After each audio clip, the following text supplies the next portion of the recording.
À 2 heures du matin, dans la réserve de Masai Mara, un son déchire l'obscurité. Un rire sardonique qui vous glace le sang. Il sonne presque humain, presque moqueur, et il se rapproche. Au clair de lune, on les distingue. Leurs yeux brillent comme des braises, leur corps rase le sol, tournoyant. Un troupeau de gnous reste figé, sans savoir d'où vient le danger. Soudain, les hyènes attaquent, non pas avec la vitesse fulgurante d'un guépard ni l'étreinte suffocante d'un lion, mais avec une force bien plus terrifiante. Elles se mettent simplement à courir, et elles ne s'arrêtent plus. Ce que le gnou ignore encore, c'est qu'il est déjà mort. Il n'est simplement pas encore tombé. Pendant des siècles, nous avons considéré les hyènes comme de lâches charognardes, des voleuses sournoises se contentant des miettes volées aux nobles lions. Pourtant, des décennies de recherche ont révélé que nous nous trompions complètement. Les hyènes ne sont pas les éboueurs qui attendent les restes. Ce sont elles qui mènent la danse. Car voici la question qui change tout. Comment un animal que nous qualifions de charognard peut-il réellement contrôler la survie des espèces au sein d'un écosystème entier ? Comment une créature que nous avons considérée comme lâche détermine-t-elle où les lions chassent, où les proies broutent et quelle partie de la savane prospère tout s'effondre ? La réponse révèle une chose surprenante. Les hyènes ne se contentent pas de survivre dans la savane africaine. Elles la façonnent, la contrôlent et la gouvernent grâce à des stratégies si sophistiquées qu'elles font paraître la domination d'un lion comme un simple hasard. Et une fois que vous aurez compris comment ils font, vous réaliserez que l'animal le plus incompris d'Afrique est peut-être en réalité le plus puissant. Le gnou tente de s'enfuir. D'abord, il devance les hyènes, les pattes s'agitant frénétiquement, le souffle court et haletant. 5 minutes passent. 10 minutes. Les hyènes sont toujours là, trottant à une 50aine de kilomètres par heure, sans paraître forcées. 15 minutes. 20. Les pattes du gnou se mettent à trembler. Ses poumons le brûlent. Chaque muscle réclame l'oxygène qu'il ne peut plus lui fournir. Et les hyènes, on dirait qu'elles viennent de commencer leur jogging matinal. Voici la première façon dont les hyènes contrôlent la savane, grâce à une chasse implacable et calculée qu'aucun autre prédateur ne peut égaler. Les guépards sont plus rapides, certes, mais ils ne peuvent sprinter que quelques secondes avant d'être épuisés par la chaleur. Leur corps est fait pour une vitesse explosive, pas pour l'endurance. Après une poursuite infructueuse, un guépard a besoin de 30 minutes pour récupérer, haletant et vulnérable. Les lions sont plus forts, mais ils privilégient les charges courtes et explosives. Si une proie échappe à l'embuscade initiale, les lions abandonnent en quelques minutes. Le coût énergétique d'une longue poursuite n'en vaut pas la peine. Mais les hyènes sont des prédateurs coureurs, c'est-à-dire qu'elles sont faites pour une seule chose, épuiser leur proie à la course. Elles peuvent maintenir une vitesse de 50 km par heure sur plusieurs kilomètres sans se fatiguer. Leur cœur et leurs poumons sont surdimensionnés par rapport à leur masse corporelle, ce qui leur permet d'oxygéner efficacement leur proie, même lors de poursuites prolongées. Leurs muscles des pattes sont composés de fibres musculaires à contraction lente, conçues pour l'endurance et non pour la puissance explosive. Lorsqu'ils chassent en clan, les hyènes se relaient en tête de la poursuite, faisant passer des coureurs frais en première ligne tandis que d'autres se replient pour récupérer. C'est une course de relais appliquée à la chasse, d'une efficacité redoutable. La proie n'a aucun répit. Il y a toujours une hyène fraîche qui fonce sur elle, toujours une autre mâchoire qui se referme.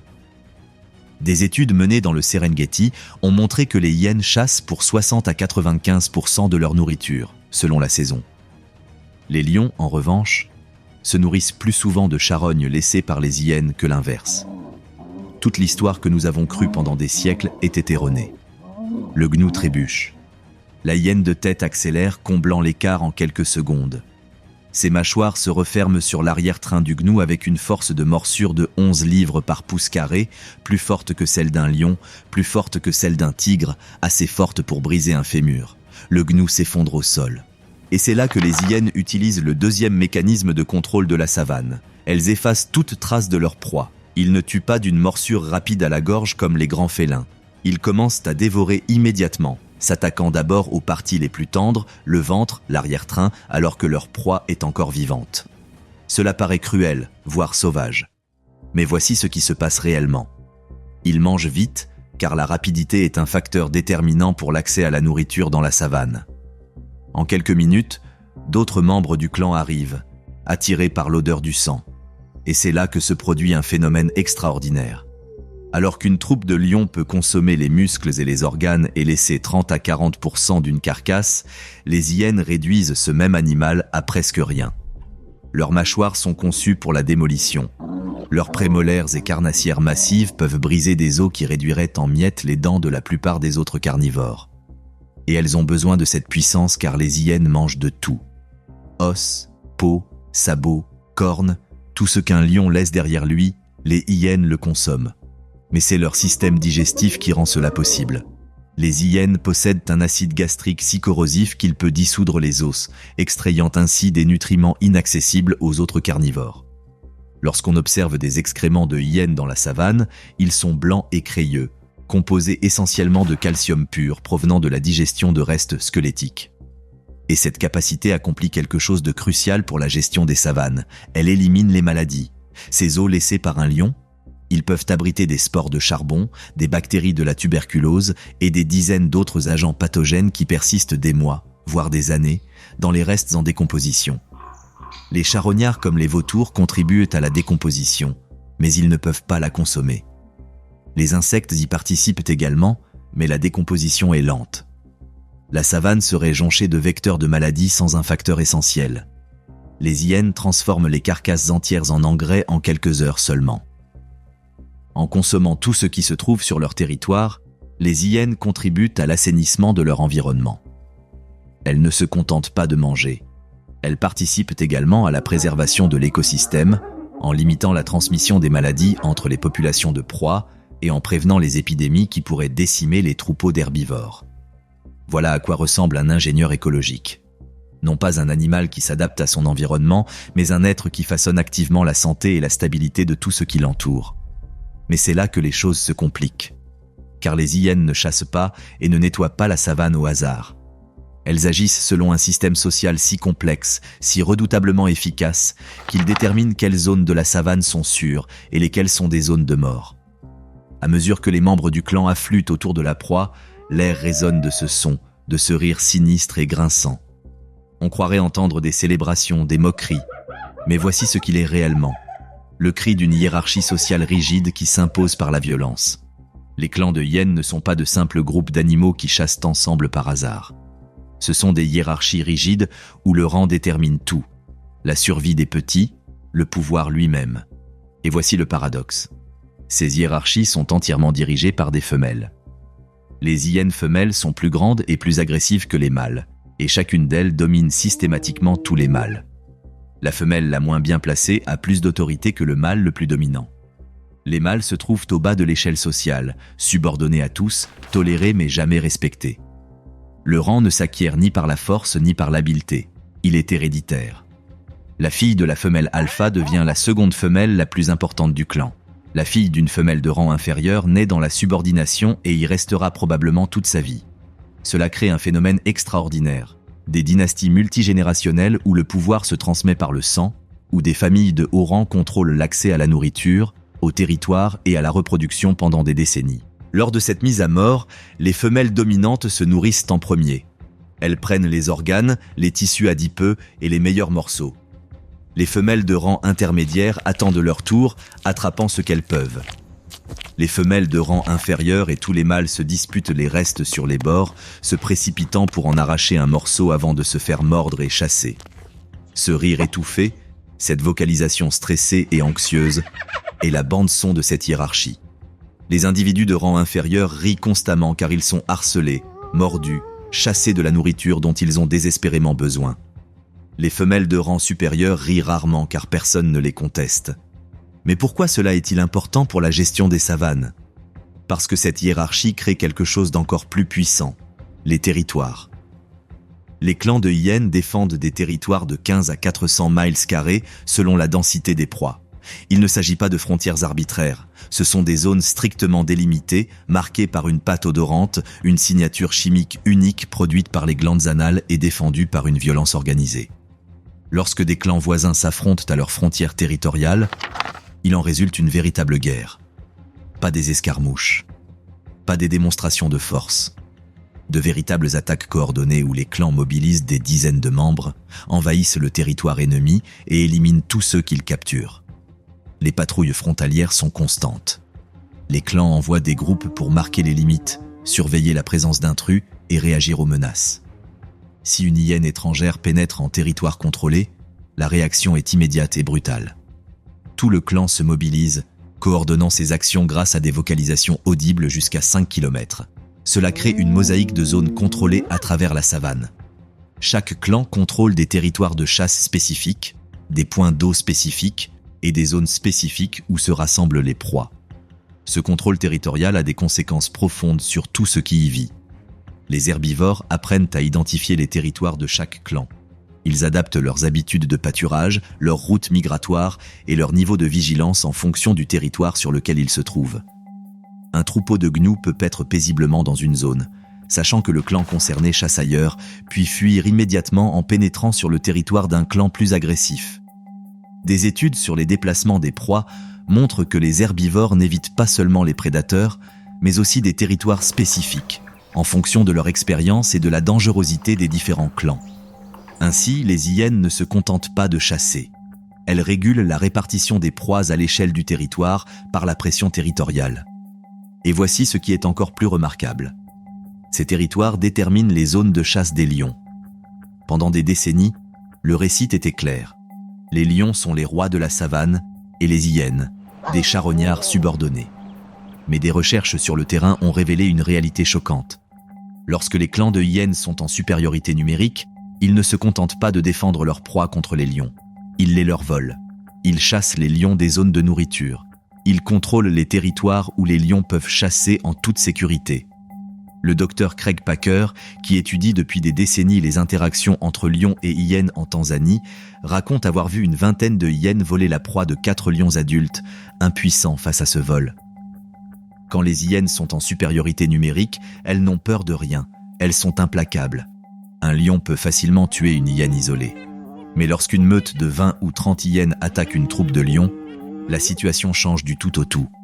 Les hyènes encerclent les lions, fondant sur eux pour les mordre par derrière, les obligeant à se défendre simultanément de plusieurs côtés. Elles concentrent leurs attaques sur les lionceaux si la troupe ne les protège pas avec vigilance. Elles finissent par épuiser les lions par le harcèlement jusqu'à ce que ces derniers abandonnent leur proie et battent en retraite. Ce n'est pas un phénomène occasionnel, mais une pratique courante. Dans les zones à forte densité de hyènes, les lions adaptent leur comportement de chasse afin d'éviter les clans. Ils chassent davantage à l'aube et au crépuscule, moment où les hyènes sont moins actives. Ils consomment leur proie le plus rapidement possible avant l'arrivée des hyènes et évitent les territoires contrôlés par de grands clans agressifs. Réfléchissez à ce que cela signifie. Le prétendu roi de la jungle modifie son comportement, ses périodes de chasse et l'utilisation de son territoire afin d'éviter les conflits avec les hyènes. Ce n'est pas de la coexistence, c'est de la domination. Et il existe une vocalisation spécifique qui rend cette domination possible, le cri. Quand une hyène trouve de la nourriture, qu'il s'agisse d'une proie qu'elle a tuée ou d'une carcasse qu'elle a découverte, elle pousse un cri de ralliement. Ce cri porte jusqu'à 5 km à travers la savane, signalant à chaque membre du clan « De la nourriture ici, venez vite, rassemblez-vous !» Et elles arrivent.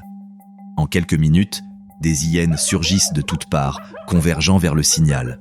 Si des lions sont présents sur la proie, ils se retrouvent soudain en infériorité numérique de 10 contre 1, voire de 20 contre 1. Les lions peuvent se battre au début, mais les hyènes sont prêtes à subir des pertes pour se nourrir, contrairement aux lions. Les lions battent en retraite. Les hyènes se repaissent.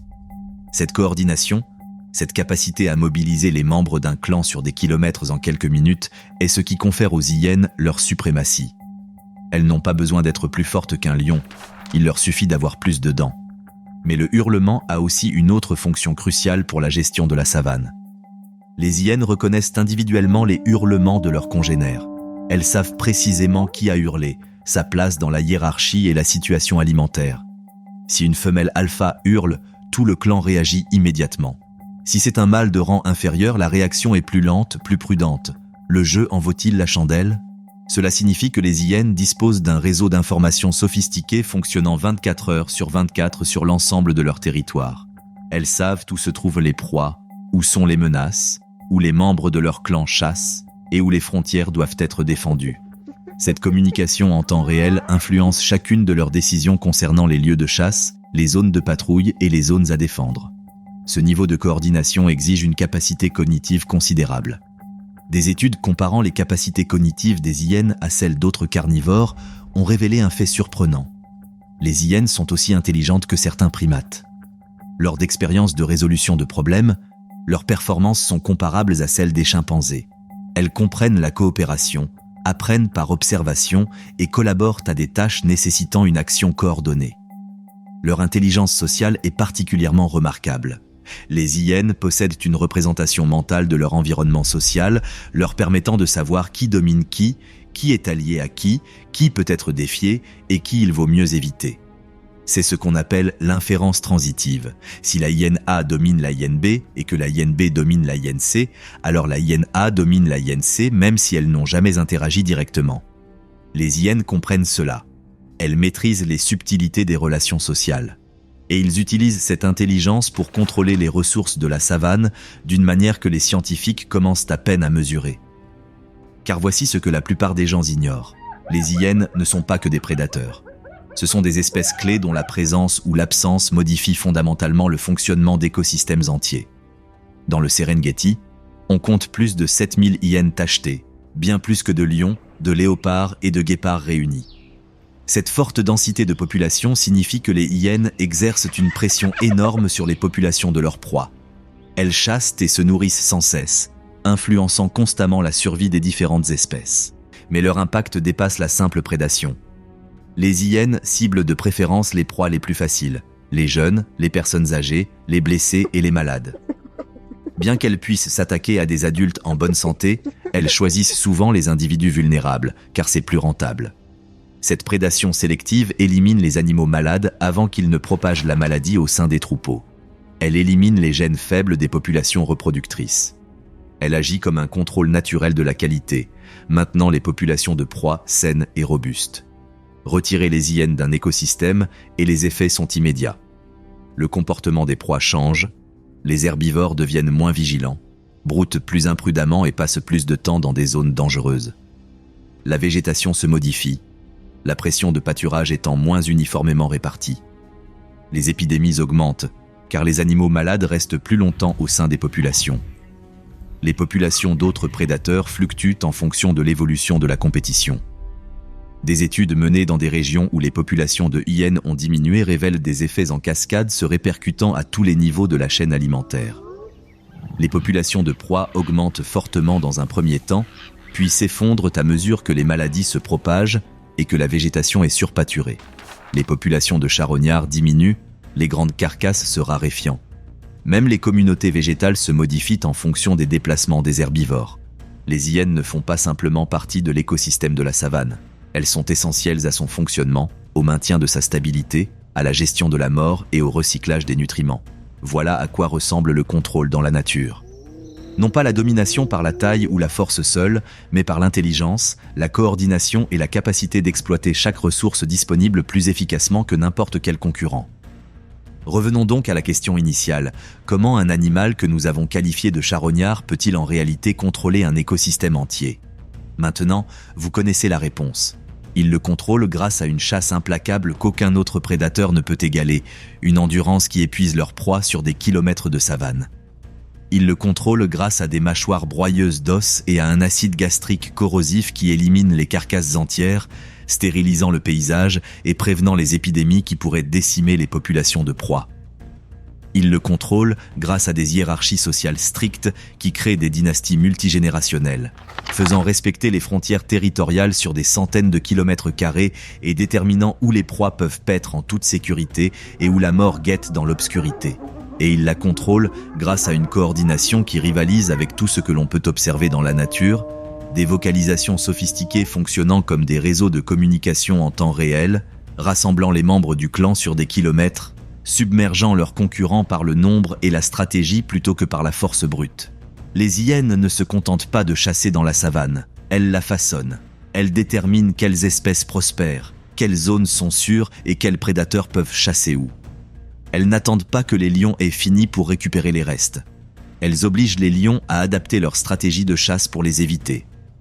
L'animal que nous considérions comme un charognard lâche est en réalité le maître des lieux. La créature dont nous nous moquions pour son rire inquiétant orchestre l'une des sociétés de prédateurs les plus complexes de la planète. L'espèce que nous avons mal comprise pendant des siècles est la pierre angulaire d'un écosystème entier. Et ce rire ? Ce ricanement sinistre et glaçant qui résonne dans la nuit africaine ? Ce n'est pas de la moquerie, ce n'est pas de la folie. C'est le son d'une hiérarchie sociale qui s'impose, celui d'individus de bas rang qui tentent désespérément de se nourrir avant d'être chassés par leurs supérieurs, celui d'un système si strict et si efficace qu'il a contrôlé la savane pendant des millions d'années. La prochaine fois que vous entendrez ce bruit dans l'obscurité, souvenez-vous de ce que vous entendez réellement. Ce n'est pas un charognard qui quémande des restes, ce n'est pas un lâche tapis dans l'ombre. Vous entendez le maître de la savane africaine accomplir exactement ce pourquoi l'évolution l'a conçu. Contrôler, dominer et façonner l'un des écosystèmes les plus hostiles de la planète grâce à une intelligence, une endurance et une coordination qu'aucun autre prédateur ne peut égaler. Les hyènes ne sont pas des éboueurs, ce sont les architectes, et elles gèrent cet écosystème depuis bien avant que les humains ne cherchent à le comprendre.